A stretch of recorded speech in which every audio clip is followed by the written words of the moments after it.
नमस्ते, मेरा नाम अनिल शारदा है। आप दी जर्नलिस्ट अड्डा देख रहे हैं।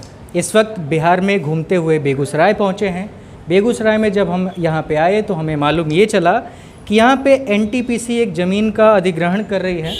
वो कई सैकड़ों एकड़ में ज़मीन है, वो उपजाऊ भूमि है। और वहाँ पे जब किसान गए अपनी ज़मीन की रक्षा के लिए तो उन्हें बुरी तरीके से पीटा गया। ये आपने हमारे पुराने वीडियो में देख लिया। इस वक्त हम कम्युनिस्ट पार्टी के ऑफिस में हैं। शत्रुघ्न सर हमारे साथ हैं जो कम्युनिस्ट पार्टी के नेता हैं। इनसे हम जानेंगे कि आखिर आगे की कार्रवाई अब क्या हो रही है इस पूरे मामले में और क्या कुछ तरीके से आगे बढ़ने की कोशिश की जा रही है। आगे की कार्रवाई बाद में बताएंगे। पहले ये जानिए, एक ये कानून की किताब है हमारे पास। ये 2013 में कांग्रेस की सरकार थी। ये है भूमि अधिग्रहण अधिनियम 2013। इसका उद्देश्य यही था कि जो उपजाऊ जमीन है किसानों की जी, 1 फसल 2 फसल 3 फसल, उसका किसी कीमत पर अधिग्रहण नहीं होगा, क्योंकि यह न केवल किसानों, न केवल मजदूरों, न केवल उसके आश्रितों, बल्कि राष्ट्रीय विकास के लिए भी उपजाऊ जमीन की उपयोगिता होती है। इसलिए इसको कल कारखाने में औद्योगिक विकास के लिए अथवा सड़क किसी निर्माण काम के लिए उपजाऊ जमीन का अधिग्रहण सरकार नहीं करेगी। इसी भूमिका में यह कानून बना और इस कानून की धारा 24(2) बनी, जिसमें कहा गया कि यदि ऐसी कोई भूमि अधिगृहित होती है तो धारा 24(2) कहती है कि यदि 5 वर्षों तक कोई सरकार या कोई व्यक्ति अधिगृहित की गई जमीन पर कब्जा नहीं करे तो यह जमीन किसानों को, रैयतों को वापस हो जाएगी और अधिग्रहण की अधिसूचना व्यपगत हो जाएगी, यानी अंग्रेजी में उसको कहते हैं कि लैप्स हो जाएगी। 2011 में सरकार ने अधिग्रहण की कार्रवाई की, ये 2020 है। इसके बावजूद सड़क से संसद तक रामगिरी जगतपुरा के साथ 15 गांव के किसान लड़ाई लड़ रहे हैं। और अभी ताज़ा यह घटना है कि इस इलाके के जो माननीय सांसद हैं, जो केंद्रीय मंत्री भी हैं, उन्होंने मुझको खुद टेलीफोन किया। मैंने अनुरोध किया कि कम से कम लॉकडाउन ख़त्म होने दीजिए, कोई काम नहीं होने दीजिए, हम आप बैठ के, और जो बिहार के ही ऊर्जा राज्य मंत्री हैं माननीय राजकुमार सिंह, उनके साथ हम बैठेंगे। उनसे भी मेरा परिचय है पिछले 40 वर्षों का, और उनको सारा अभिलेख दिखाएंगे। अंग्रेज बहादुर सरकार ने हमारी ज़मीन का अस्थाई बंदोबस्त 1922 में कर दिया। It is called permanent settlement by British government. और उसके बाद हमारी रसीद करती रही।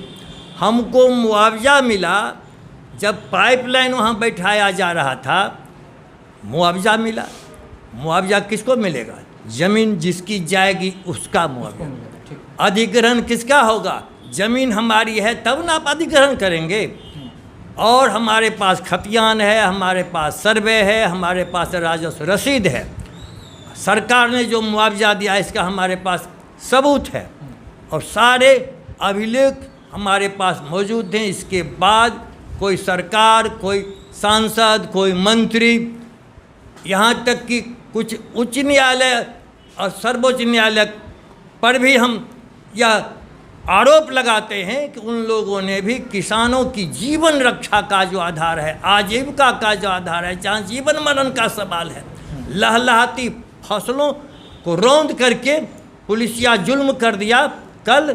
और हमारे नौजवानों को, जिनके बाल बच्चे चाचा, आपने देखा कितनी उम्र के लोगों को मार करके घायल कर दिया।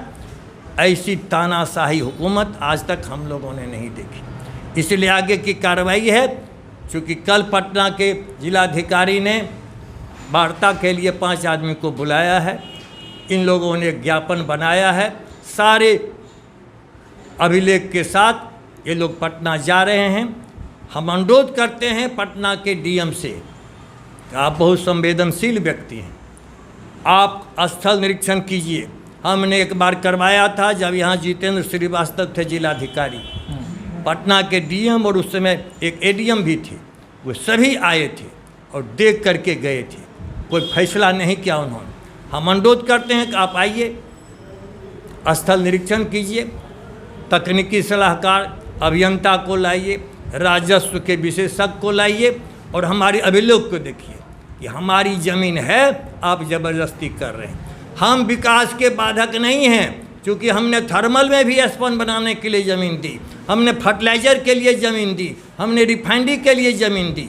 हम आज इसके राख तालाब के लिए मल्हीपुर में जितनी ज़मीन की आवश्यकता है एनटीपीसी उतनी ज़मीन देने के लिए स्वेच्छा से तैयार हैं किसान। हाँ, तब उस ज़मीन को नहीं लेकर के आप प्रतिशोध करते हैं। हमारे मुंह के कौर हमारी रोजी रोटी छीन रहे, हम छीनने नहीं देंगे, चाहे इसके लिए जो कुछ हो जाए। एक सवाल है सर मेरा, मैं समझना चाह रहा हूँ क्योंकि जो लोग देख रहे हैं उन्हें भी समझ में आना चाहिए। जो ज़मीन अधिग्रहण किया जा रहा है अभी उपजाऊ भूमि को, क्या सरकार बाहर के नज़र में उसको बंजर बता रही है? तभी तो करेगी। सरकार अंधी है, 5 किलोमीटर पर वह स्पोर बना रही है और ठीक कारखाना के बगल में हम जमीन दे रहे हैं 1 किलोमीटर 2 किलोमीटर करीब। ये ठेकेदार को लूटने के लिए जो कमीशन खोर पदाधिकारी है नौकरशाह, ये लूट की हिस्सेदारी के लिए इतने किसानों को ये कंगाल बनाने के लिए उतारू है और इसके पीछे कोई दूसरी बात नहीं है। ये सीधा आरोप है। हमको कंगाल बना करके आप खुशहाल बना लीजिएगा। हम विकास के बाधक न थे न हैं, लेकिन हम जान देंगे, जमीन नहीं देंगे, यही किसानों का नारा है। ये इतनी बड़ी घटना हुई है और यहाँ के जो सांसद महोदय हैं उन्होंने कोई वो तो दिल्ली में भी क्वारंटाइन में हैं, क्वारंटाइन में हैं। जब 14 साल का वनवास की प्रतीक्षा कर रहे हैं, 14 दिन तो छोड़िए, लेकिन उन्होंने हमको फ़ोन किया था शिष्टता के साथ, क्योंकि उम्र में तो बहुत हम लोगों के सामने गिरिराज बाबू तो बाल बच्चा रहे हैं, हाफ पेन पहन करके दौड़ते थे ना, कि हमारे इलाके के ही वो पाले पोसे हुए हैं। लेकिन प्रेम से बात हुई और हमको आश्वासन दिया था उन्होंने कि नहीं कोई काम नहीं होगा। तो फिर कौन ऐसी शक्ति है? भारत सरकार का नुमाइंदा कहता है नहीं, तो भारत सरकार के ऊपर कौन शक्ति है? या आप ही में कहीं कुछ ऐसा खोट है क्या? हम तो समझते हैं कि ऐसा नहीं करना चाहिए। और इन तमाम लोगों ने खुलेआम कह रहा हूँ, हम उम्मीदवार थे, नहीं वोट दिया इन लोगों ने। कन्हैया उम्मीदवार था, नहीं दिया, उन्हीं को जिताया इन लोगों ने। नीतीश बाबू को भी इन्हीं लोगों ने जिताया, गिरिराज बाबू को इन्हीं लोगों ने जिताया। तुरंत अभी आप जीत के गए हैं। आपकी जनता है। हम तो कोई राजनीति नहीं करते, हम वोट की कोई राजनीति नहीं। हम जीतें हारें, लेकिन हम किसानों के साथ रहेंगे अंतिम दम तक। पूरी पार्टी, पूरी जनता जो यहाँ की न्यायप्रिय जनता है, क्योंकि इस आंदोलन में न कोई भाजपा का आंदोलन है, न कांग्रेस का, न आरजेडी का, न सीपीआई का, न सीपीएम का। ये किसानों की रोजी रोटी का सवाल है, इसलिए हम लोग राजनीति से ऊपर उठ करके समर्थन कर रहे हैं। ये मुद्दे हैं, प्रमुख मुद्दे वो हैं जिन्हें लोग समझना नहीं चाहते हैं। इतने श्रेष्ठ राजनीतिज्ञ को फ़ोन आता है, बोला जाता है कि ऐसी कोई भी अनौपचारिक तरीके से काम नहीं होगा, लेकिन उसके बाद भी न जाने वो कौन सी सरकार है, न जाने वो कौन से सरकार के नुमाइंदे हैं जो इन किसानों पे सीधा हमला करवा देते हैं, इनकी ज़मीनों को छीनने की कोशिश कर रहे हैं। जिन ज़मीनों को दे दिया गया है कि ये बंजर भूमि है, आप रखिए, अपना डंकयार्ड बनाइए, एशयार्ड बनाइए, हमें कोई तकलीफ़ नहीं है, बावजूद इसके 5-6 किलोमीटर छोड़कर इनकी उपजाऊ ज़मीन पर अधिग्रहण करने की कोशिश की जा रही है। मैं यहाँ पे इस वीडियो में एक और बात बोल दूँ, क्योंकि इसमें बोलने में कोई संकोच नहीं है। कल मुझे कन्हैया का फ़ोन आया था, मैं आज किसी दूसरे ज़िले में निकलने वाला था। उन्होंने मुझे बोला कि एक दिन और रुकिए और ये जो परेशानियाँ हैं उसे आप जाकर कवर कीजिए। मुझे अच्छा ये लगा, सब सवाल करते हैं कि कन्हैया कहाँ है, कहाँ है। मैं क्यों सवाल करूं कि कन्हैया कहाँ है? क्योंकि कन्हैया को आपने और मैंने इलेक्ट नहीं किया है। जिन्हें इलेक्ट किया है हमें सवाल उनसे करना है। बावजूद इसके कन्हैया ने मुझे फ़ोन किया, मुझे बोला कि ये जाके कवर कर लीजिएगा। आज मैं यहाँ पे आया तो इतनी सारी परेशानियों को जानकर मैंने समझा कि उसने सही कहा कि आप रुकिए और कवर कीजिए, नहीं तो इन परेशानियों से शायद मैं बिना अवगत हुए यहाँ से चले जाता। कोई दूसरे आते या नहीं आते मुझे नहीं पता, पर ये जो चीज़ें हैं, ये जो हालात हैं, इन्हें देश की मीडिया को समझना पड़ेगा, आप जनता को भी समझना पड़ेगा। सवाल कीजिए, नहीं तो यही परेशानी आपको एक दिन ले डूबेगी। इस वीडियो में सिर्फ इतना ही। मेरा नाम अनिल शारदा है, आप दी जर्नलिस्ट अड्डा देख रहे थे। धन्यवाद।